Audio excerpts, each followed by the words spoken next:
Chapter 4. Sports, the Mindset of a Champion. In sports, everybody believes in talent, even or especially the experts. In fact, sports is where the idea of a natural comes from. Someone who looks like an athlete, moves like an athlete, and is an athlete, all without trying. So great is the belief in natural talent that many scouts and coaches search only for naturals, and teams will vie with each other to pay exorbitant amounts to recruit them. Billy Beane was a natural. Everyone agreed he was the next Babe Ruth. But Billy Beane lacked one thing: the mindset of a champion. As Michael Lewis tells us in Moneyball, by the time Beane was a sophomore in high school, he was the highest scorer on the basketball team, the quarterback of the football team, and the best hitter on the baseball team, batting .500 in one of the toughest leagues in the country. His talent was real enough. But the minute things went wrong, Beane searched for something to break. It wasn't merely that he didn't like to fail, it was as if he didn't know how to fail. As he moved up in baseball from the minor leagues to the majors, things got worse and worse. Each at-bat became a nightmare, another opportunity for humiliation. And with every botched at-bat, he went to pieces. As one scout said, Billy was of the opinion that he should never make an out. Sound familiar? Did Beane try to fix his problems in constructive ways? No, of course not, because this is a story of the fixed mindset. Natural talent should not need effort. Effort is for the others, the less endowed. Natural talent does not ask for help. It is an admission of weakness. In short, the natural does not analyze his deficiencies and coach or practice them away. The very idea of deficiencies is terrifying. Being so imbued with the fixed mindset, Beane was trapped. Trapped by his huge talent. Beane the player never recovered from the fixed mindset, but Beane the incredibly successful major league executive did. How did this happen? There was another player who lived and played side by side with Beane in the minors and in the majors, Lenny Dykstra. Dykstra did not have a fraction of Beane's physical endowment or natural ability, but Beane watched him in awe. As Beane later described, he had no concept of failure, and I was the opposite. Beane continues, I started to get a sense of what a baseball player was, and I could see it wasn't me. It was Lenny. As he watched, listened, and mulled it over, it dawned on Beane that mindset was more important than talent. And not long after that, as part of a group that pioneered a radically new approach to scouting and managing, he came to believe that scoring runs, the whole point of baseball, was much more about process than about talent. Armed with these insights, Beane, as general manager of the 2002 Oakland Athletics, led his team to a season of 103 victories, winning the division championship and almost breaking the American League record for consecutive wins. The team had the second lowest payroll in baseball. They didn't buy talent, they bought mindset. The idea of the natural. Now you see it, now you don't. Physical endowment is like intellectual endowment. It's visible. Size, build, agility are all visible. Practice and training are also visible, and they produce visible results. You would think that this would dispel the myth of the natural. You could see Muggsy Bogues at 5'3" playing NBA basketball, and Doug Flutie, the small quarterback who has played for the New England Patriots and the San Diego Chargers.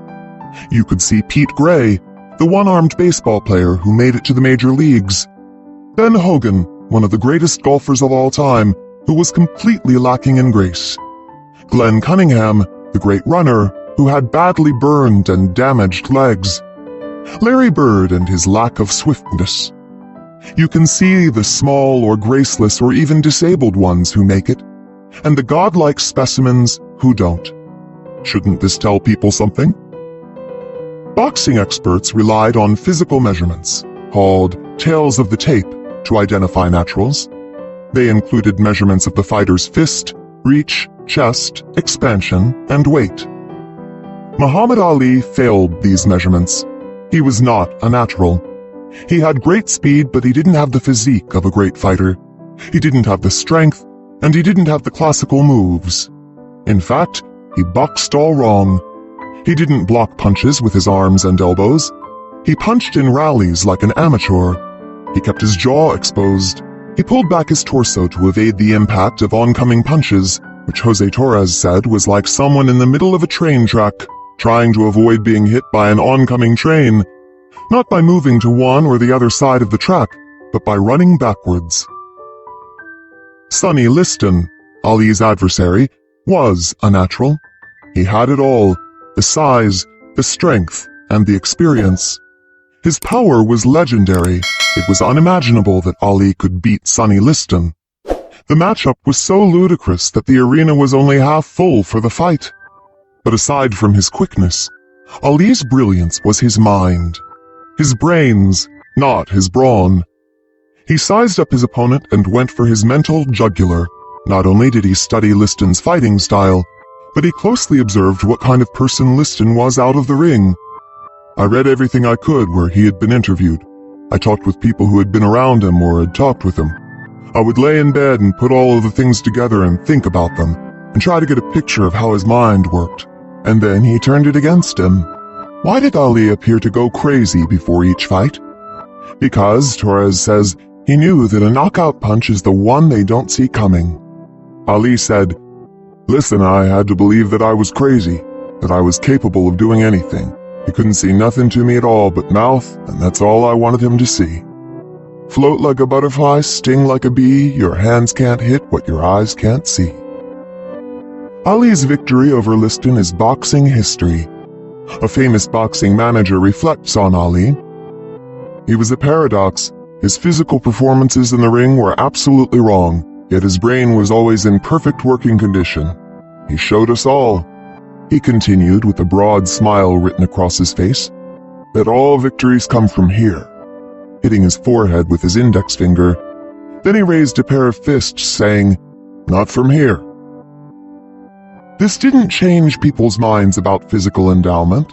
No, we just look back at Ali now with our hindsight and see the body of a great boxer. It was gravy that his mind was so sharp and that he made up amusing poems, but we still think his greatness resided in his physique, and we don't understand how the experts failed to see that greatness right from the start. Michael Jordan. Michael Jordan wasn't a natural either. He was the hardest working athlete, perhaps in the history of sport. It is well known that Michael Jordan was cut from the high school varsity team. We laugh at the coach who cut him. He wasn't recruited by the college he wanted to play for, North Carolina State. Well, weren't they foolish? He wasn't drafted by the first 2 NBA teams that could have chosen him. What a blooper. Because now we know he was the greatest basketball player ever, and we think it should have been obvious from the start. When we look at him, we see Michael Jordan, but at that point, he was only Michael Jordan. When Jordan was cut from the varsity team, he was devastated. His mother says, "I told him to go back and discipline himself." Boy, did he listen. He used to leave the house at 6 in the morning to go practice before school. At the University of North Carolina, he constantly worked on his weaknesses, his defensive game and his ball handling and shooting. The coach was taken aback by his willingness to work harder than anyone else. Once, after the team lost the last game of the season, Jordan went and practiced his shots for hours. He was preparing for the next year. Even at the height of his success and fame, after he had made himself into an athletic genius, his dogged practice remained legendary. Former Bulls assistant coach John Bach called him a genius who constantly wants to upgrade his genius. For Jordan, success stems from the mind. The mental toughness and the heart are a lot stronger than some of the physical advantages you might have. I've always said that, and I've always believed that. But other people don't. They look at Michael Jordan, and they see the physical perfection that led inevitably to his greatness. The Babe. What about Babe Ruth? Now, he was clearly no vessel of human physical perfection. Here was the guy with the famous appetites and a giant stomach bulging out of his Yankee uniform. Wow, Doesn't that make him even more of a natural? Didn't he just carouse all night and then kind of saunter to the plate the next day and punch out home runs?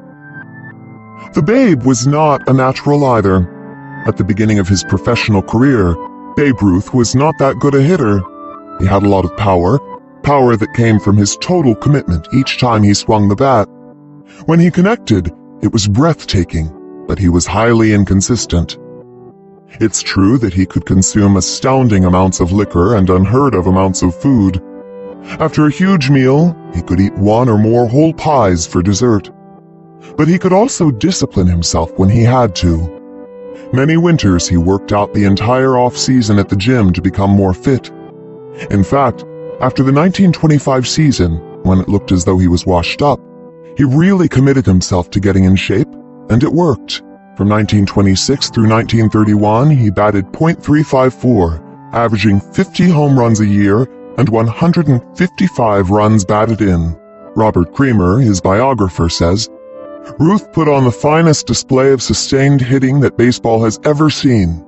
From the ashes of 1925, Babe Ruth rose like a rocket." Through discipline. He also loved to practice. In fact, when he joined the Boston Red Sox, the veterans resented him for wanting to take batting practice every day. He wasn't just a rookie, he was a rookie pitcher. Who did he think he was trying to take batting practice? One time, later in his career, he was disciplined and was banned from a game. That was one thing, but they wouldn't let him practice either, and that really hurt. Ty Cobb argued that being a pitcher helped Ruth develop his hitting. Why would being a pitcher help his batting? He could experiment at the plate, Cobb said. No one cares much if a pitcher strikes out or looks bad at bat, so Ruth could take that big swing. If he missed, it didn't matter. As time went on, he learned more and more about how to control that big swing and put the wood on the ball. By the time he became a full-time outfielder, he was ready. Yet we cling fast to what Stephen Jay Gould calls the common view that ball players are hunks of meat, naturally and effortlessly displaying the talents that nature provided. The fastest women on Earth. What about Wilma Rudolph, hailed as the fastest woman on Earth after she won 3 gold medals for sprints and relay in the 1960 Rome Olympics? She was far from a physical wonder as a youngster. She was a premature baby, the 20th of 22 children born to her parents, and a constantly sick child. At 4 years of age, she nearly died of a long struggle with double pneumonia, scarlet fever, and polio, emerging with a mostly paralyzed left leg. Doctors gave her little hope of ever using it again. For 8 years, she vigorously pursued physical therapy until at age 12, she shed her leg brace and began to walk normally. If this wasn't a lesson that physical skills could be developed, what was? She immediately went and applied that lesson to basketball and track, although she lost every race she entered in her first official track meet. After her incredible career, she said, "I just want to be remembered as a hard-working lady." What about Jackie Joyner Kersey, hailed as the greatest female athlete of all time? Between 1985 and the beginning of 1996, she won every heptathlon she competed in. What exactly is a heptathlon? It's a grueling 2-day, 7-part event consisting of a 100-meter hurdles race, the high jump, the javelin throw, a 200-meter sprint, the long jump, the shot put, and an 800-meter run. No wonder the winner gets to be called the best female athlete in the world. Along the way, Joyner Kersey earned the 6 highest scores in the history of the sport, set world records, and won 2 world championships as well as 2 Olympic gold medals, 6 if we count the ones in the other events. Was she a natural? Talent she had, but when she started track, she finished in last place for quite some time. The longer she worked, the faster she got, but she still didn't win any races. Finally, she began to win. What changed? Some might attribute my transformation to the laws of heredity, but I think it was my reward for all those hours of work on the bridle path, the neighborhood sidewalks, and the schoolhouse corridors. Sharing the secret of her continued success, she says, There is something about seeing myself improve that motivates and excites me. It's that way now, after 6 Olympic medals and 5 world records, and it was the way I was in junior high, just starting to enter track meets. Her last 2 medals, a world championship and an Olympic medal, came during an asthma attack and a severe, painful hamstring injury. It was not natural talent taking its course. It was mindset having its say. Naturals shouldn't need effort. Did you know there was once a strong belief that you couldn't physically train for golf, and that if you built your strength you would lose your touch? Until Tiger Woods came along with his workout regimes and fierce practice habits and won every tournament there was to win.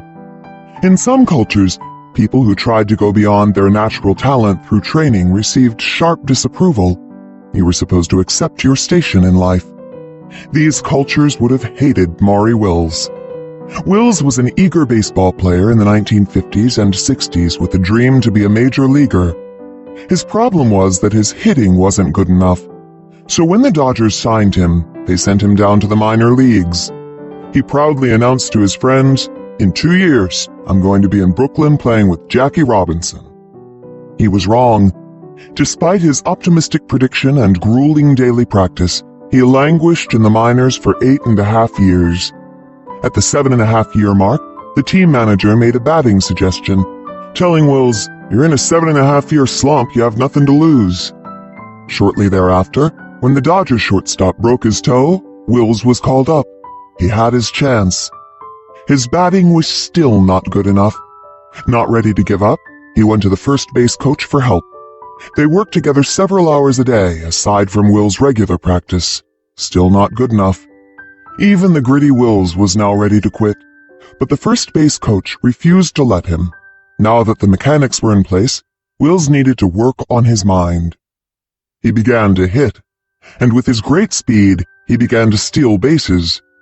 He studied the throws of the opposing pitchers and catchers, figuring out the best moment to steal a base. He developed sudden, powerful takeoffs and effective slides. His stealing began to distract the pitchers, throw off the catchers, and thrill the fans. Wills went on to break Ty Cobb's record for stolen bases, a record unchallenged for 47 years. That season, he was voted the most valuable player in the National League. Sports IQ. You would think the sports world would have to see the relation between practice and improvement, and between the mind and performance, and stop harping so much on innate physical talent. Yet it's almost as if they refuse to see.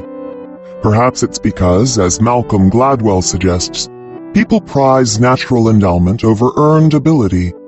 As much as our culture talks about individual effort and self-improvement, deep down, he argues, we revere the naturals. We like to think of our champions and idols as superheroes who were born different from us. We don't like to think of them as relatively ordinary people who made themselves extraordinary. Why not? To me, that is so much more amazing. Even when experts are willing to recognize the role of the mind, they continue to insist that it's all innate. This really hit me when I came upon an article about Marshall Faulk, the great running back for the St. Louis Rams football team. Faulk had just become the first player to gain a combined 2,000 rushing and receiving yards in 4 consecutive seasons. The article, written on the eve of the 2002 Super Bowl, talked about Faulk's uncanny skill at knowing where every player on the field is, even in the swirling chaos of 22 running and falling players. He not only knows where they are, but he also knows what they are doing and what they are about to do. According to his teammates, he's never wrong. Incredible. How does he do it? As Faulk tells it, he spent years and years watching football. In high school, he even got a job as a ballpark vendor, which he hated, in order to watch pro football. As he watched, he was always asking the question, why? Why are we running this play? Why are we attacking this way? Why are they doing that? Why are they doing this? That question, Faulk says, basically got me involved in football in a more in-depth way. As a pro, he never stopped asking why and probing deeper into the workings of the game. Clearly, Falk himself sees his skills as the product of his insatiable curiosity and study. How do players and coaches see it? As a gift. Marshall has the highest football IQ of any position player I've ever played with, says a veteran teammate. Other teammates describe his ability to recognize defensive alignments flawlessly as a savant's gift. In all of his array of skills, one coach explained, "It takes a very innate football intelligence to do all that." Character. But aren't there some naturals, athletes who really seem to have it from the start? Yes, and as it was for Billy Beane and John McEnroe, sometimes it's a curse. With all the praise for their talent and with how little they've needed to work or stretch themselves, they can easily fall into a fixed mindset. Bruce Jenner, 1976 Olympic gold medalist in the decathlon, says, "If I wasn't dyslexic, I probably wouldn't have won the games. If I had been a better reader, then that would have come easily. Sports would have come easily. And I never would have realized that the way you get ahead in life is hard work." The naturals, carried away with their superiority, don't learn how to work hard or how to cope with setbacks. This is the story of Pedro Martinez, the brilliant pitcher then with the Boston Red Sox, who self-destructed when they needed him most. But it's an even larger story too, a story about character. A group of sports writers from the New York Times and the Boston Globe were on the Delta shuttle to Boston. So was I. They were headed to Game 3 of the 2003 American League playoff series between the New York Yankees and the Boston Red Sox. They were talking about character, and they all agreed, the Boston writers reluctantly, that the Yankees had it. Among other things, they remembered what the Yankees had done for New York 2 years before. It was October 2001, and New Yorkers had just lived through September 11th. I was there and we were devastated. We needed some hope. The city needed the Yankees to go for it, to go for the World Series. But the Yankees had lived through it too, and they were injured and exhausted. They seemed to have nothing left. I don't know where they got it from, but they dug down deep and they polished off one team after another, each win bringing us a little bit back to life, each one giving us a little more hope for the future. Fueled by our need, they became the American League East champs, then the American League champs, and then they were in the World Series, where they made a valiant run and almost pulled it off. Everyone hates the Yankees. It's the team the whole country roots against. I grew up hating the Yankees too, but after that I had to love them. This is what the sports writers meant by character. Character, the sports writers said. They know it when they see it. It's the ability to dig down and find the strength even when things are going against you. The very next day, Pedro Martinez, the dazzling but over-pampered Boston pitcher, showed what character meant by showing what it isn't. No one could have wanted this American League championship more than the Boston Red Sox. They hadn't won a World Series in 85 years, ever since the curse of the Bambino, that is, ever since Sox owner Harry Frazee sold Babe Ruth to the Yankees for money to finance a Broadway show. It was bad enough that he was selling the best left-handed pitcher in baseball, which Ruth was at the time, but he was selling him to the despised enemy. The Yankees went on to dominate baseball, winning it seemed endless World Series. Meanwhile, Boston made it to 4 World Series and several playoffs, but they always lost. And they always lost in the most tragic way possible, by coming achingly near to victory and then having a meltdown. Here, finally, was another chance to fight off the curse and defeat their arch-rivals. If they won, they would make that trip to the World Series and the Yankees would stay home. Pedro Martinez was their hope. In fact, earlier in the season, he had cursed the curse. Yet after pitching a beautiful game, Martinez was losing his lead and falling behind. What did he do then? He hit a batter with the ball. Karim Garcia threatened to bean another, Jorge Posada, and hurled a 72-year-old man to the ground. Yankee coach Don Zimmer, as New York Times writer Jack Curry wrote, "We knew we were going to have Pedro versus Roger, Clemens, on a memorable afternoon at Fenway Park. But no one expected to watch Pedro against Garcia, Pedro against Posada, Pedro against Zimmer. Even the Boston writers were aghast. Dan Shaughnessy of the Globe asked, "Which one would you rather have now, Red Sox fans? Roger Clemens, who kept his composure and behaved like a professional Saturday night, winning the game for his team despite his obvious anger? Or Martinez, the baby who hits a guy after he blows the lead, then points at his head and at Yankees catcher Jorge Posada, threatening, 'You're next'?"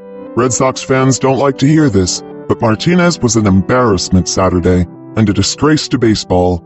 He gets away with it because he's Pedro, and the Sox front office enables him. Could Martinez one time stand up and admit he's wrong? Like Billy Beane, Pedro Martinez did not know how to tolerate frustration, did not know how to dig down and turn an important setback into an important win. Nor, like Billy Beane, could he admit his faults and learn from them. Because he threw his tantrum instead of doing the job, the Yankees won the game and went on to win the playoff by 1 game. The sports writers on the plane agreed that character is all, but they confessed that they didn't understand where it comes from. Yet I think by now we're getting the idea that character grows out of mindset. We now know that there's a mindset in which people are enmeshed in the idea of their own talent and specialness. When things go wrong, they lose their focus and their ability, putting everything they want, and in this case, everything the team and the fans so desperately want, in jeopardy. We also know that there is a mindset that helps people cope well with setbacks, points them to good strategies, and leads them to act in their best interest. Wait, the story's not over. 1 year later, the Sox and the Yankees went head-to-head again. Whoever won 4 games out of the 7 would be the American League champions and would take that trip to the World Series. The Yankees won the first 3 games, and Boston's humiliating fate seemed sealed once again. But that year, Boston had put their prima donnas on notice. They traded one, tried to trade another, no one wanted him, and sent out the message, "This is a team, not a bunch of stars. We work hard for each other." 4 games later, the Boston Red Sox were the American League champions, and then the world champions. It was the first time since 1904 that Boston had beaten the Yankees in a championship series, showing 2 things. First, that the curse was over, and second, that character can be learned. More about character. Let's take it from the top with Pete Sampras and the growth mindset. In 2000, Sampras was at the Wimbledon, trying for his 13th Grand Slam tennis victory. If he won, he would break Roy Emerson's record of 12 wins in top tournaments. Although Sampras managed to make it to the finals, he had not played that well in the tournament and was not optimistic about his chances against the young, powerful Patrick Rafter. Sampras lost the first set and was about to lose the second set. He was down 4-1 in the tiebreaker. Even he said, "I really felt like it was slipping away." What would McEnroe have done? What would Pedro Martinez have done? What did Sampras do? As William Roden puts it, he searched for a frame of reference that could carry him through. Sampras says, "When you're sitting on the changeover, you think of past matches that you've lost the first set, came back and won the next 3. There's time. You reflect on your past experiences, being able to get through it." Suddenly, Sampras had a 5-point run, then 2 more. He had won the second set and he was alive. Last night, Roden says, Sampras displayed all the qualities of the hero, the loss in the first set, vulnerability near defeat, then a comeback and a final triumph. Jackie Joyner Kersey talked herself through an asthma attack during her last World Championship. She was in the 800-meter race, the last event of the heptathlon, when she felt the attack coming on. "Just keep pumping your arms," she instructed herself. "It's not that bad, so keep going. You can make it. You're not going to have a full-blown attack. You have enough air. You got this thing won. Just run as hard as you can in this last 200 meters, Jackie." She instructed herself all the way to victory. "I have to say this is my greatest triumph, considering the competition and the ups and downs I was going through. If I really wanted it, I had to pull it together. In her last Olympics, the dreaded thing happened. A serious hamstring injury forced her to drop out of the heptathlon. She was devastated. She was no longer a contender in her signature event. But would she be a contender in the long jump a few days later? Her first 5 jumps said no. They were nowhere near medal level. But the 6th jump won her a bronze medal, more precious than her gold ones. The strength for that 6th jump came from my assorted heartbreaks over the years. I'd collected all my pains and turned them into one mighty performance. Joyner Kersey, too, displayed all the qualities of a hero: the loss, the vulnerability near defeat, then a comeback and a final triumph. Character, heart, will, and the mind of a champion. It goes by different names, but it's the same thing. It's what makes you practice, and it's what allows you to dig down and pull it out when you most need it. Remember how McEnroe told us all the things that went wrong to make him lose each match he lost? There was the time it was cold and the time it was hot, the time he was jealous and the times he was upset, and the many, many times he was distracted. But as Billie Jean King tells us, the mark of a champion is the ability to win when things are not quite right, when you're not playing well and your emotions are not the right ones. Here's how she learned what being a champion meant. King was in the finals at Forest Hills playing against Margaret Smith, later Margaret Smith Court, who was at the peak of her greatness. King had played her more than a dozen times and had beaten her only once. In the first set, King played fabulously. She didn't miss a volley and she built a nice lead. Suddenly, the set was over. Smith had won it. In the second set, King again built a commanding lead and was serving to win the set. Before she knew it, Smith had won the set and the match. At first, King was perplexed. She had never built such a commanding lead in such an important match. But then she had a eureka moment. All at once she understood what a champion was, someone who could raise their level of play when they needed to. When the match is on the line, they suddenly get around 3 times tougher. Jackie Joyner Kersey had her eureka moment too. She was 15 years old and competing in the heptathlon at the AAU Junior Olympics.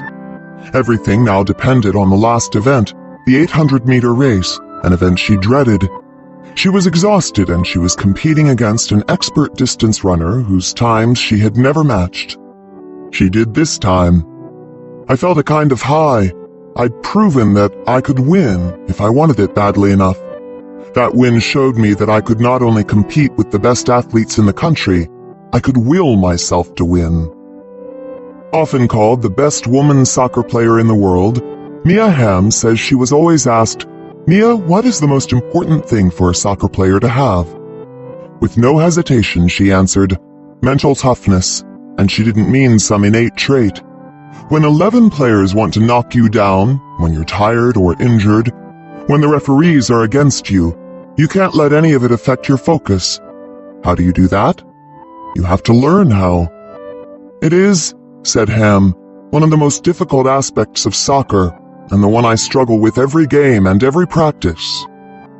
By the way, did Hamm think she was the greatest player in the world? No.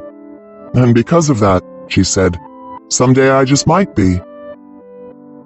In sports, there are always do-or-die situations, when a player must come through or it's all over.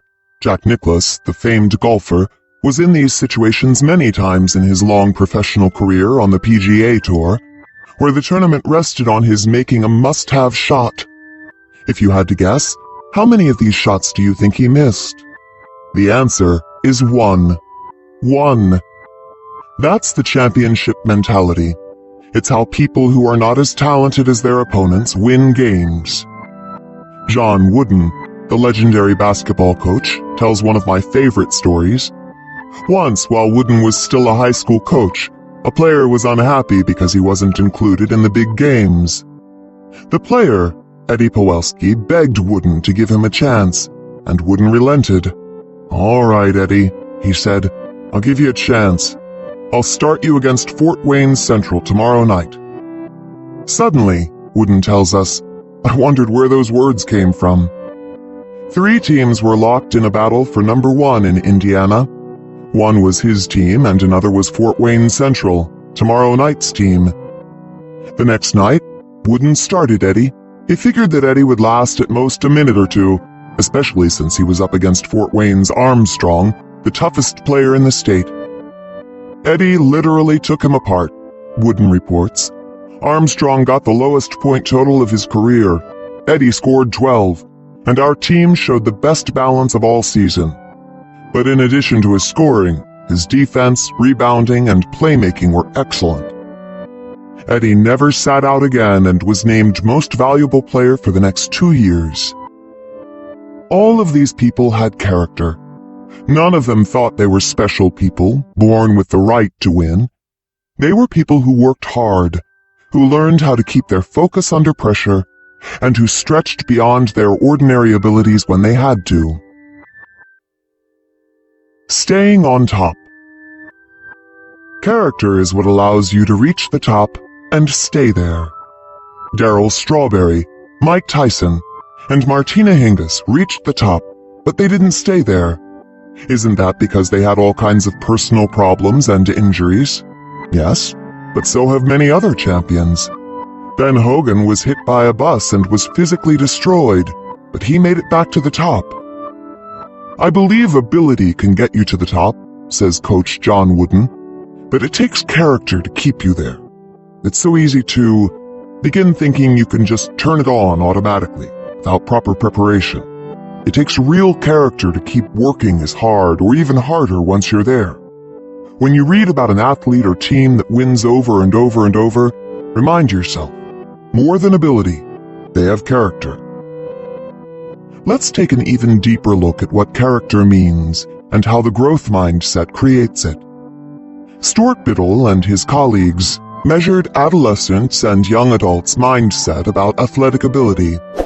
Those with the fixed mindset were the people who believed that you have a certain level of ability in sports and you cannot really do much to change that level. To be good at sports, you need to be naturally gifted. In contrast, the people with the growth mindset agreed that how good you are at sports will always improve if you work harder at it. To be successful in sports, you need to learn technique and skills and practice them regularly. Those with the growth mindset were the ones who showed the most character or heart. They were the ones who had the minds of champions. What do I mean?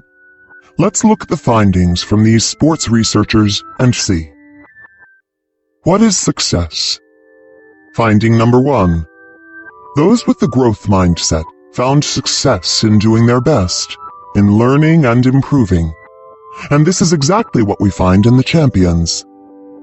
For me, the joy of athletics has never resided in winning, Jackie Joyner Kersey tells us. I derive just as much happiness from the process as from the results. I don't mind losing as long as I see improvement or I feel I've done as well as I possibly could. If I lose, I just go back to the track and work some more. This idea that personal success is when you work your hardest to become your best was central to John Wooden's life. In fact, he says, there were many games that gave me as much pleasure as any of the 10 national championship games we won, simply because we prepared fully and played near our highest level of ability. Tiger Woods and Mia Hamm are 2 of the fiercest competitors who ever lived. They loved to win, but what counted most for them is the effort they made even when they didn't win. They could be proud of that. McEnroe and Bean could not. After the '98 Masters tournament, Woods was disappointed that he did not repeat his win of the previous year, but he felt good about his top 10 finish. I squeezed the towel dry this week. I'm very proud of the way I hung in there. Or after a British Open, where he finished 3rd, sometimes you get even more satisfaction out of creating a score when things aren't completely perfect, when you're not feeling so well about your swing. Tiger is a hugely ambitious man. He wants to be the best, even the best ever. But the best me, that's a little more important. Mia Hamm tells us, After every game or practice, if you walk off the field knowing that you gave everything you had, you will always be a winner. Why did the country fall in love with her team? They saw that we truly love what we do and that we gave everything we had to each other and to each game. For those with the fixed mindset, success is about establishing their superiority, pure and simple, being that somebody who is worthier than the nobodies. There was a time, I'll admit it, McEnroe says, when my head was so big it could barely fit through the door. Where's the talk about effort and personal best? There is none. Some people don't want to rehearse, they just want to perform. Other people want to practice 100 times first. I'm in the former group. Remember, in the fixed mindset, effort is not a cause for pride. It is something that casts doubt on your talent. What is failure? Finding number 2. Those with the growth mindset found setbacks motivating. They're informative. They're a wake-up call. Only once did Michael Jordan try to coast. It was the year he returned to the Bulls after his stint in baseball, and he learned his lesson. The Bulls were eliminated in the playoffs. You can't leave and think you can come back and dominate this game. I will be physically and mentally prepared from now on. Truer words are rarely spoken. The Bulls won the NBA title the next 3 years. Michael Jordan embraced his failures. In fact, in one of his favorite ads for Nike, he says, "I've missed more than 9,000 shots. I've lost almost 300 games. 26 times I've been trusted to take the game-winning shot and missed." You can be sure that each time he went back and practiced the shot 100 times. Here's how Kareem Abdul-Jabbar, the great basketball player, reacted when college basketball outlawed his signature shot, the dunk, later reinstated. Many thought that would stop his ascent to greatness. Instead, he worked twice as hard on developing other shots, his bank shot off the glass, his skyhook, and his turnaround jumper. He had absorbed the growth mindset from Coach Wooden and put it to good use. In the fixed mindset, setbacks label you. John McEnroe could never stand the thought of losing. Even worse was the thought of losing to someone who was a friend or relative. That would make him less special. For example, he hoped desperately for his best friend Peter to lose in the finals at Maui after Peter had beaten him in an earlier round. He wanted it so badly he couldn't watch the match. Another time, he played his brother Patrick in a finals in Chicago and said to himself, "God, if I lose to Patrick, that's it. I'm jumping off the Sears Tower." Here's how failure motivated him. In 1979, he played mixed doubles at Wimbledon. He didn't play mixed doubles again for 20 years. Why? He and his partner lost in 3 straight sets. Plus, McEnroe lost his serve twice, while no one else lost theirs even once. That was the ultimate embarrassment. I said, "That's it. I'm never playing again. I can't handle this." In 1981, McEnroe bought a beautiful black Les Paul guitar. That week, he went to see Buddy Guy play at the Checkerboard Lounge in Chicago. Instead of feeling inspired to take lessons or practice, McEnroe went home and smashed his guitar to pieces. Here's how failure motivated Sergio Garcia, another golden boy with mindset issues. Garcia had taken the golf world by storm with his great shots and his charming boyish ways. He seemed like a younger tiger, but when his performance took a dive, so did his charm. He fired caddy after caddy, blaming them for everything that went wrong. He once blamed his shoe when he slipped and missed a shot. To punish the shoe, he threw it and kicked it. Unfortunately, he almost hit an official. These are the ingenious remedies for failure in the fixed mindset. Taking charge of success. Finding number 3. People with the growth mindset in sports, as in pre-med chemistry, took charge of the processes that bring success and that maintain it. How come Michael Jordan's skill didn't seem to decline with age? He did lose some stamina and agility with age, but to compensate, he worked even harder on conditioning and on his moves, like the turnaround jump shot and his celebrated fall-away jumper. He came into the league as a slam dunker, and he left as the most complete player ever to grace the game. Woods, too, takes charge of the process. Golf is like a wayward lover. When you think you've conquered her, she will certainly desert you. Butch Harmon, the renowned coach, says, "The golf swing is just about the farthest thing from a perfectible discipline in athletics. The most reliable swings are only relatively repeatable. They never stop being works in progress." That's why even the biggest golf star wins only a fraction of the time, and may not win for long periods of time, which happened to Woods in the 2003 and 2004 seasons. And that's also why taking charge of the process is so crucial. With this in mind, Tiger's dad made sure to teach him how to manage his attention and his course strategy. Mr. Woods would make loud noises or throw things just as little Tiger was about to swing. This helped him become less distractible. Do we know someone else who could have profited from this training? When Tiger was 3 years old, his dad was already teaching him to think about course management. After Tiger drove the ball behind a big clump of trees, Mr. Woods asked the toddler what his plan was. Woods carries on what his dad started by taking control of all parts of his game. He experiments constantly with what works and what doesn't, but he also has a long-term plan that guides him. "I know my game. I know what I want to achieve. I know how to get there." Like Michael Jordan, Woods manages his motivation. He does this by making his practice into fun. "I love working on shots, carving them this way and that, and proving to myself that I can hit a certain shot on command." And he does it by thinking of a rival out there somewhere who will challenge him. "He's 12. I have to give myself a reason to work so hard. He's out there somewhere. He's 12. Mark O'Meara, Woods' golf partner and friend, had a choice. It's not easy to play beside someone as extraordinary as Woods.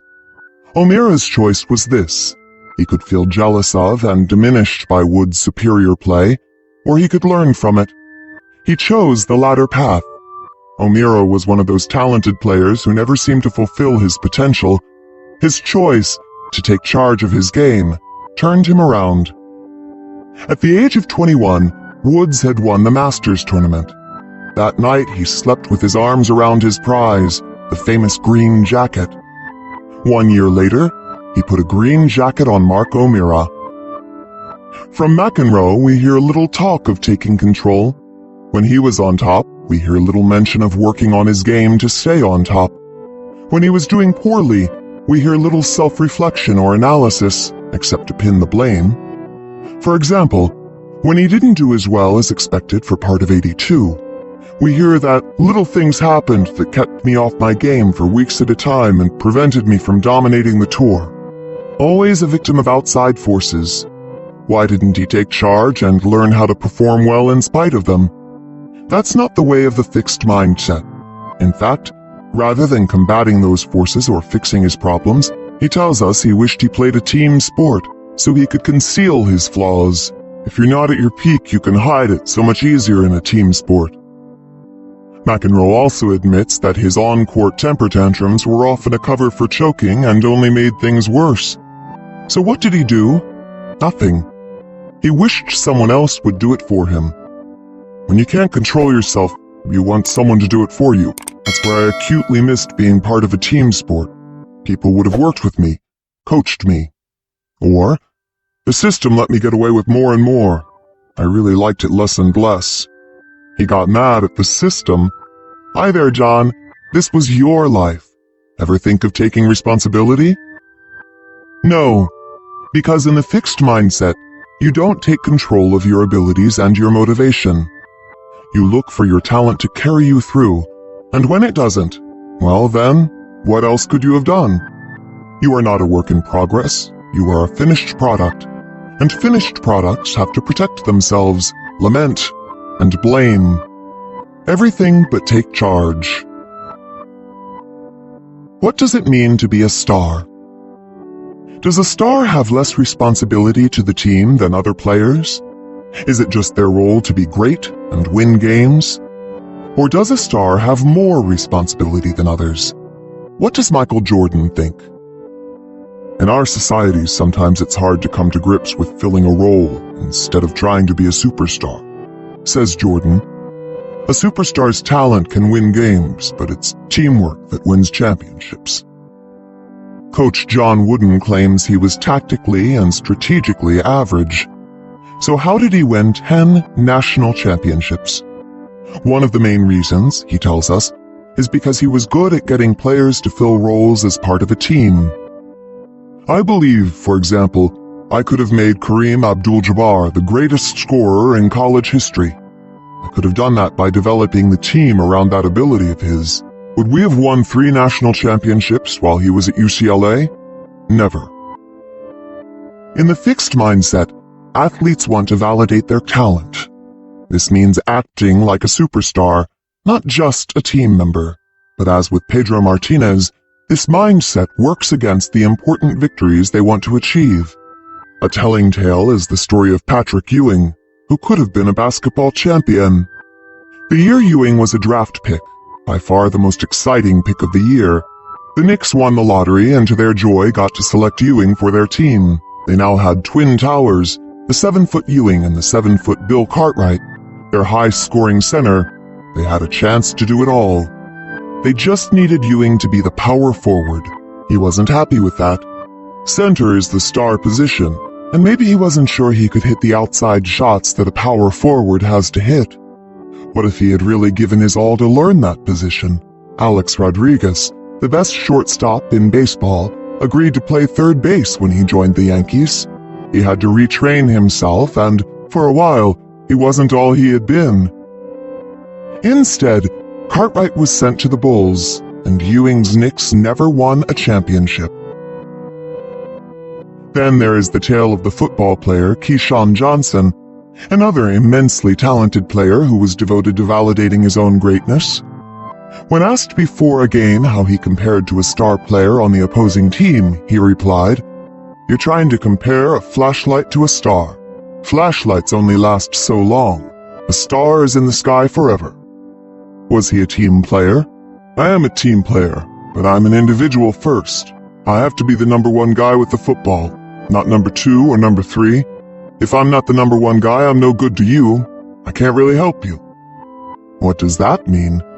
For his definition of team player, Johnson was traded by the Jets, and after that, deactivated by the Tampa Bay Buccaneers. I've noticed an interesting thing. When some star players are interviewed after a game, they say we. They are part of the team and they think of themselves that way.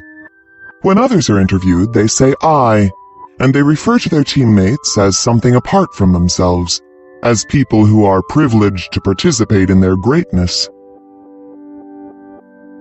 Every sport is a team sport.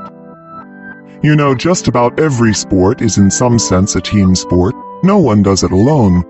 Even in individual sports like tennis or golf, great athletes have a team: coaches, trainers, caddies, managers, mentors. This really hit me when I read about Diana Nyad, the woman who holds the world's record for open water swimming. What could be more of a lone sport than swimming? All right, maybe you need a little rowboat to follow you and make sure you're okay. When Nyad hatched her plan, the open water swimming record for both men and women was 60 miles. She wanted to swim 100. After months of arduous training, she was ready. But with her went a team of guides for measuring the winds and the current and watching for obstacles, divers looking for sharks, NASA experts for guidance on nutrition and endurance. She needed 1,100 calories per hour and she lost 29 pounds on the trip.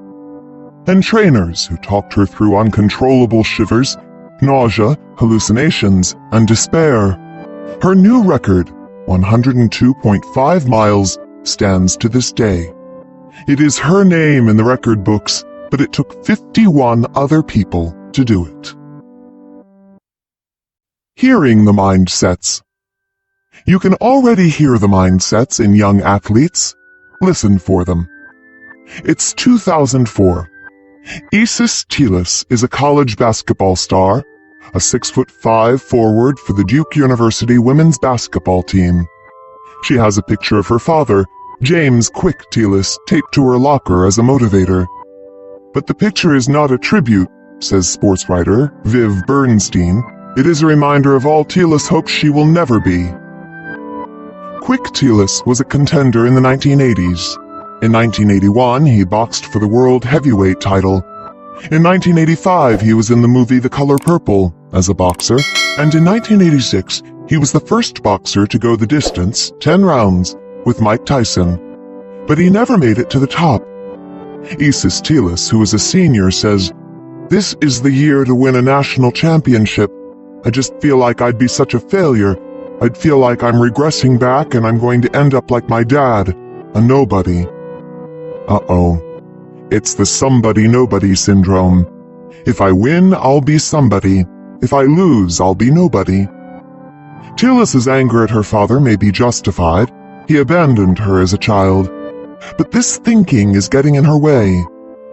Perhaps nobody else has that combination of size, skill, quickness, and vision in the women's college game, says Bernstein. Yet few would rate Telis ahead of the top 2 players in the country, Connecticut's Diana Taurasi and Duke's Alana Beard. Telis's performance often fails to match her ability. She's frustrated that people have high expectations for her and want her to play better. "I feel like I have to come out and have a triple-double, double digits in points scored, rebounds, and assists. Dunk the ball over the head 360, leave your feet, turn completely around in the air, and slam the ball into the basket. And maybe people will be like, oh, she's not that bad." I don't think people want the impossible. I think they just want to see her use her wonderful talent to the utmost. I think they want her to develop the skills she needs to reach her goals. Worrying about being a nobody is not the mindset that motivates and sustains champions. Hard as it is, perhaps Telis should admire the fact that her father went for it, instead of being contemptuous that he didn't quite make it. Somebodies are not determined by whether they won or lost. Somebodies are people who go for it with all they have. If you go for it with all you have, Isis Telis, not just in the games, but in practice too, you will already be somebody. Here's another mindset. It's 6'3" Candace Parker, then a 17-year-old senior at Naperville Central High near Chicago, who is going to Tennessee to play for the Lady Vols and their great coach, Pat Summitt. Candace has a very different father from Isis, a dad who is teaching her a different lesson. If you work hard at something, you get out what you put in. Several years before, when he was coach of her team, her dad lost his cool with her during a tournament game. She was not going for the rebounds. She was shooting lazy shots from the outside instead of using her height near the basket, and she was not exerting herself on defense. "Now let's go out and try harder." So what happened? She went out and scored 20 points in the second half and had 10 rebounds.